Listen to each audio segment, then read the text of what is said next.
YouTube پہ کتنی نارگی پھیلی ہے. کیسے ہوگا؟ مجھ سے میرے جیسے بندے تھے جو ہے نا غلط تصویریں لگوا دی گئیں.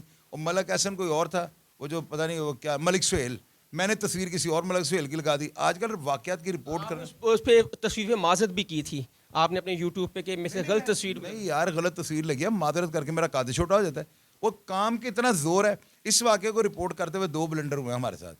2 بلنڈر کیا ہوئے ہیں, آپ یہ دیکھیں کہ وہ تصویر غلط لگ گئی.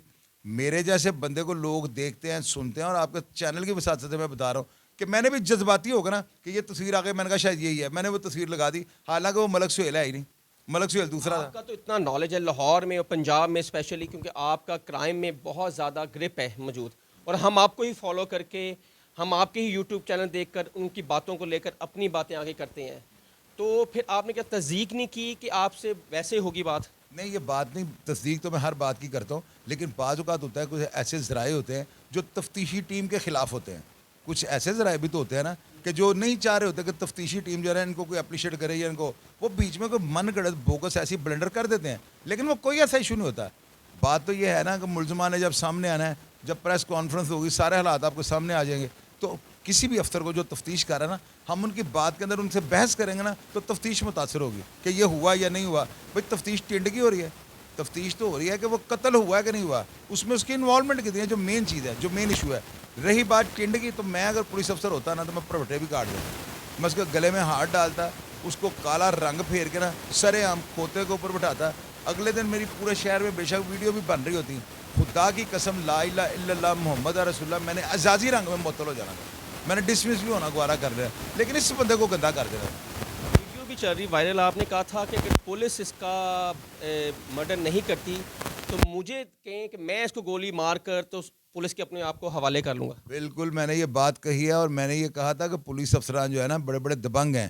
ایک سول لائن میں واقعہ ہوا تھا, ایک بندے نے اپنے بچوں کو جو ہے نا مارا تھا, 3 بچے قتل کیے تھے اور اپنی بیوی کو اسے مار دیا تھا. وہ اس نے ویڈیو بنا لی تھی, اس میں وہ بچوں سے معافیاں مانگ رہا ہے, لیکن وہ گولیاں مارتا جا رہا ہے, بچوں کو گردن کاٹ دی اس نے. جب وہ پکڑا گیا اور سول لائن تھانے میں آیا تھا نا, تو سول لائن تھانے کے ایک کانسٹیبل نے لائسنسی پسٹل نکال کے جو سرکاری تھا اس کے ساتھ ان کو حوالات میں مار دیا تھا. بعد میں وہ گرفتار ہو گیا تھا. تو جس طرح کا اس نے واقعہ کیا ہے, پوری دنیا میں پاکستان کی جگہ ہسائی ہو رہی ہے. میں نے اس سینس میں ذرا اپنے جوانوں کو جوش دیا ہے کہ یار اگر وہ آپ سے اتنے کام کیے ہیں, سارے کام جو ہے خدا کے حضور, شاید انہوں نے کئی کام غلط بھی ان سے ہو گئے ہوں, کوئی بندہ ناجائز بھی مر گیا ہو. اب ناجائز مر گئے, میں اس کا ان کے پاس کوئی شیشہ تو نہیں جس سے یہ چیک کر رہے ہیں صحیح تھا یا گناہ گار تھا, تو ایک گناہ اور صحیح. میں نے اس سینس میں کہا کہ اگر کوئی پولیس افسر ڈرتا ہے تو مجھے بلا لے, اگر میں ان کی موجودگی میں اس کو نہ ماروں اور اپنی گرفتاری نہ دوں تو میرا نام بدل دیجیے گا. آپ کا لاہور میں بھی ایک بڑا نام تھا اور آپ کی بھی سیاسی دشمنی اور آپ بھی دشمندار تھے. آپ کس طرح اس جنگل سے کیسے نکلے؟ میں نکلا ہوں, سب سے پہلے تو آپ اپنا اندر کلیجہ کھڑا کر لینا. آپ یہ سمجھو میرا 100 پورا ہو گیا. یہ جتنے بھی لوگ انڈر ورلڈ میں ہیں نا, یہ 100 پورا کرنے کے چکر میں ہے. 100 کسی کا پورا نہیں ہونا, مٹی میں چلے جانا ہے, 100 پورا نہیں ہونا. میں نے دل کو سمجھا لیا, میرا 100 پورا ہو گیا.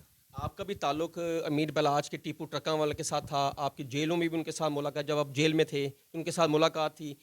سننے میں یہ آ رہا ہے کہ ٹیپو جو ہے وہ گوگی بٹ اور تیفی سے صلح کرنا چاہتے تھے, لیکن بیچ میں جو بلا ان کا بھائی بچو پہلوان اور جو ان کے جب سسر ہیں امیر بلاچ کے, وہ صلح نہیں ہونا جانا چاہتے.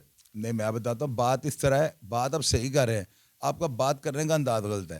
ہوا یہ ہے کہ تیفی بٹ جو ہے نا امن پسند آدمی ہے, اس کے کاروبار, جو بندہ لینڈ لارڈ ہوگا نا, جس بندے کو کھلے کرائے آ رہے ہیں, اس کے پلازے ہوں گے, دبئی میں اس کے کام ہیں, پاکستان میں اس کے پلازے ہیں, اور بہت زیادہ بڑا اس کا نیٹ ورک ہے, وہ بندہ کبھی بھی جرائم کے اندر یا کرمنل ایکٹیویٹیز میں ملوث نہیں ہوگا. اس کو کیا ضرورت پڑی اپنی چلتی میں بل ڈالنے کی.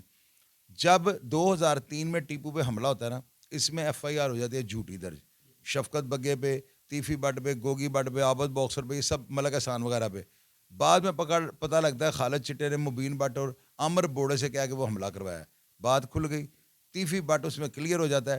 ایئرپورٹ جو حملہ ہوتا ہے 2010 میں, جو اس کے اوپر ٹیپو پہ ہوا ہے, اس کے اندر بھی اس کا جو ہے نا تیفی بٹ کا نام آ گیا ہوا تھا. اب تیفی بٹ کے اس نام کے بعد نا 2016 میں, یعنی 10 کا یہ واقعہ ٹیپو والا, 2016 میں جب بلاج آ کے اپنے باپ کی گدی پہ بیٹھتا ہے نا, تو 2 گھروں میں فائرنگ ہوتی ہے. اس فائرنگ کے نتیجے میں لوگوں کو یہ پتا فائرنگ ہوئی, لیکن اس دن کیا ہوا کسی کو نہیں پتا. اس دن تیفی بٹ کے پوترے کی شادی, وہ جو تھا برتھ ڈے تھی, سالگرہ تھی. اور آپ کو پتا ہے سالگرہ ایک ایسا دن ہوتا ہے, بچوں کو لوگ جو ہے نا بلند عمری کی دعائیں دیتے ہیں, کہ یار تو بچہ پہلے برتھ ڈے کا دن تھا, اس دن جب فائرنگ ہوتی ہے نا تو تیفی بٹ اس کو فون کر کے کہتا ہے بھتیجے میں تیرے پیو نے فون کر کے کیا سی کہ میری جان چھڑ دو, میں تہاڈا مخالف نہیں. اب احسن شاہ جو ہے اس کا مستقبل کیا دیکھ رہے ہیں جیل کے اندر اور جیل کے باہر؟ ضلالت جمع ضلالت برابر ضلالت. کیا یہ اس نے میسج دے دیا ہے کہ کوئی بھی جگری دوست اعتبار نہ کرے آج کے دور میں؟ اس نے محرکات ایسی کی ہیں, میسیج تو ہم دے رہے ہیں لوگوں کو, اس نے کہاں میسیج دیا ہے. اس نے تو اپنے طرف سے بڑا پلان کیا تھا, بڑا سیف سائڈ رکھ کے اس نے اپنے آپ کو جو ہے لوگوں کو پھدو بنانے کی کوشش کی ہے.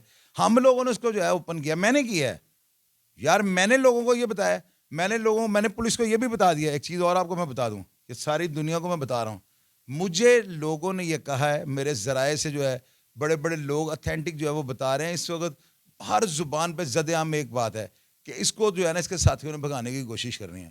اور میں نے اداروں کو الرٹ کیا ہوا ہے کہ اس کے ساتھی اس کو بھگائیں گے تاکہ اس کیس کا جو ہے نا بالکل تانے بانے جو ختم کر دیے جائیں, اور شاید اس کے اوپر فائرنگ بھی کر دیں. اسی کے دوست جو ہے نا اس کو مارنے کی, کیونکہ انڈر ورلڈ ہے نا. بہت ہی باخبر ہوتے ہیں اور ان کی ہر خبر پر نظر ہوتی ہے اور پہلے ہی خبر بریکنگ نیوز یہی کرتے ہیں. اور حسن شہباز کو اجازت دیں, اللہ حافظ.